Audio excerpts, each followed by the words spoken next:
Hello students, मैं अरुण कुमार स्वागत करता हूं आपके अपने यूट्यूब चैनल एक्सपर्ट मंत्रा में। आज का यह वीडियो दो चरों वाले रैखिक समीकरण युग्म से जुड़ा हुआ नवा वीडियो है। इस वीडियो में हम लोग रैखिक समीकरणों के हल होने हेतु जो शर्तें होती है उसके बारे में जानेंगे, समझेंगे, सीखेंगे। तो आइए समझते हैं। हम लोग इसके पहले भी इसके बारे में जब हम आलेखीय विधि से हल करना सिखा रहा था तो मैंने बताया था कि कैसे इसकी तीन शर्तें होती है। कौन विरोधी युग्म होता है, कौन अविरोधी युग्म होता है, कौन आश्रित युग्म होता है, किसका केवल एक ही हल होता है, किसका अनगिनत हल होता है और किसका कोई हल नहीं होता है। एक बार उसी चीज़ को हम लोग यहाँ पर समझते हैं। यदि मान लेते हैं कि दिया गया रैखिक समीकरण युग्म a1x plus b1y plus c1 बराबर 0 तथा a2x plus b2y plus c2 बराबर 0 हो, यानी इस रूप का कोई समीकरण युग्म हो तो उसमें तीन संभावनाएं उत्पन्न हो सकती है। तीन संभावनाएं होती है। पहला संभावना यह होगा कि जब a1 by a2 not equal to b1 by b2। ये a1 a2 क्या है? तो a1 a2 जो है वह x के कोफिशिएंट हैं, x के गुणांक हैं और b1 b2 y के गुणांक हैं। यानी इन दोनों का अनुपात बराबर नहीं हो, यानी a1 बाई a2 बराबर नहीं हो b1 बाई b2 के, तब समीकरण युग्म का अद्वितीय हल प्राप्त होता है। अद्वितीय हल प्राप्त होता है, इसका मतलब यह हुआ कि इसका एक और केवल एक हल प्राप्त होगा। अगर ऐसा किसी समीकरण युग्म को में अगर a1 बाई a2 बराबर नहीं हो b1 बाई b2 के, तो वह समीकरण युग्म का एक हल होगा, यानी अद्वितीय हल होगा। और वैसे समीकरण युग्म को हम लोग अविरोधी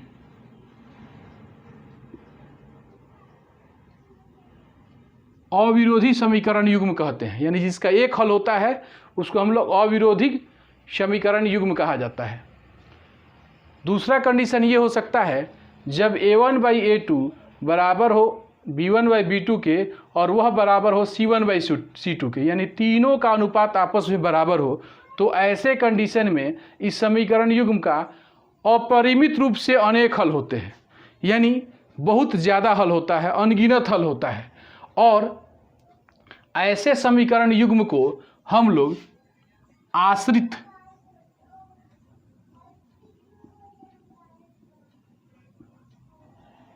आश्रित समीकरण युग्म कहते हैं। इसका अनगिनत हल होता है।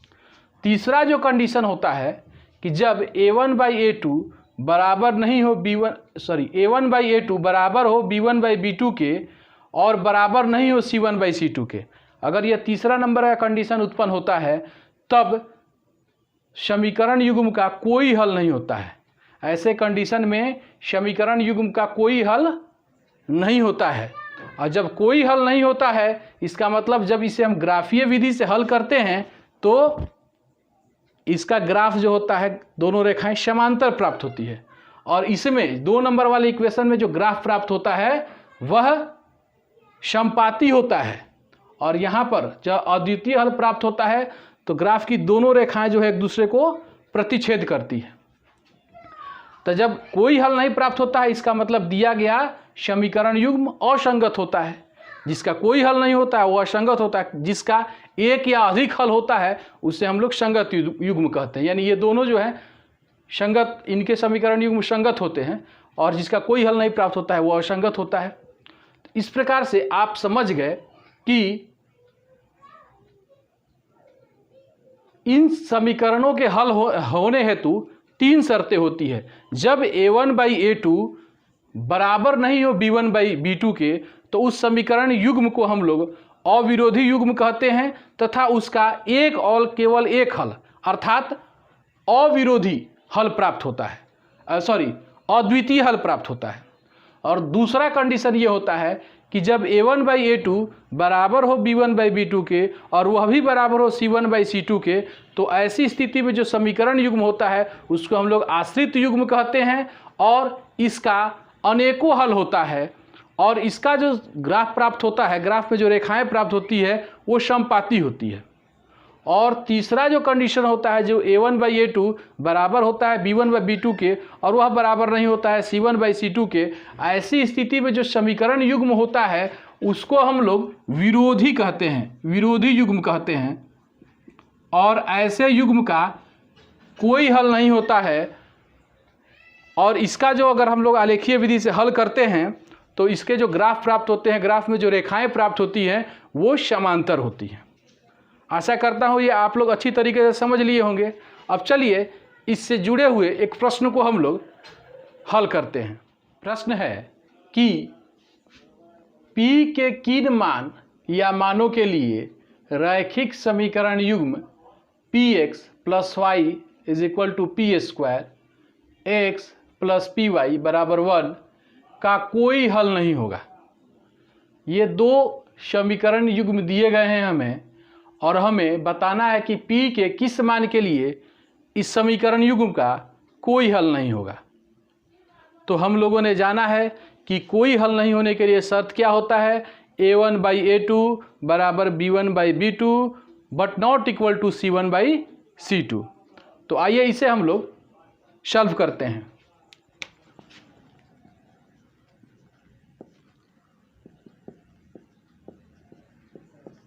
दिया गया समीकरण है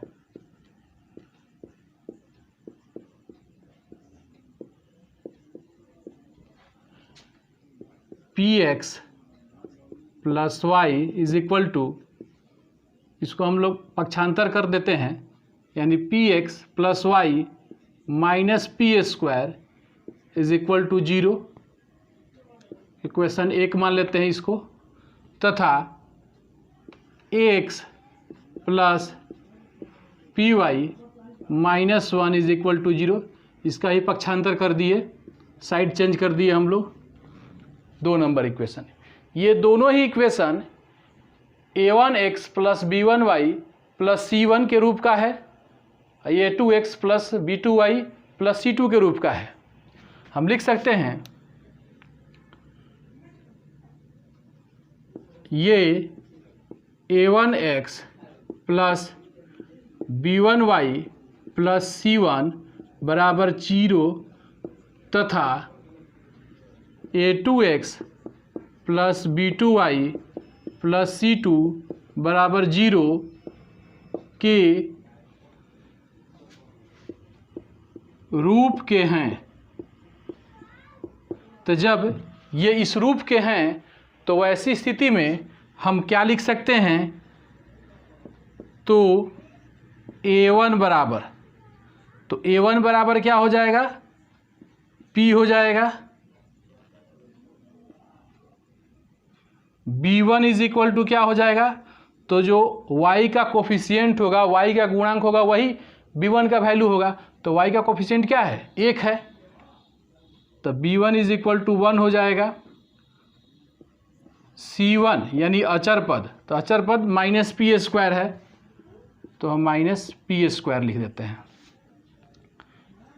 a2 बराबर क्या हो जाएगा, x का कोफिशिएंट यानी 1, b2 = y का कोफिशिएंट यानी p, और c2 बराबर -1 हो जाएगा।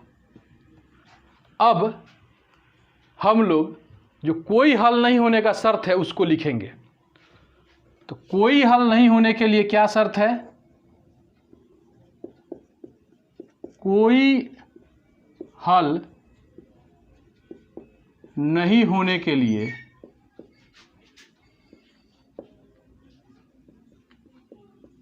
शर्त होता है a1/a2 = b1/b2 not equal to c1/c2, यही शर्त होता है। अब a1 का वैल्यू क्या है, p है, और a2 का वैल्यू 1 है, यानी p/1 is equal to B1/B2 यानी 1/P,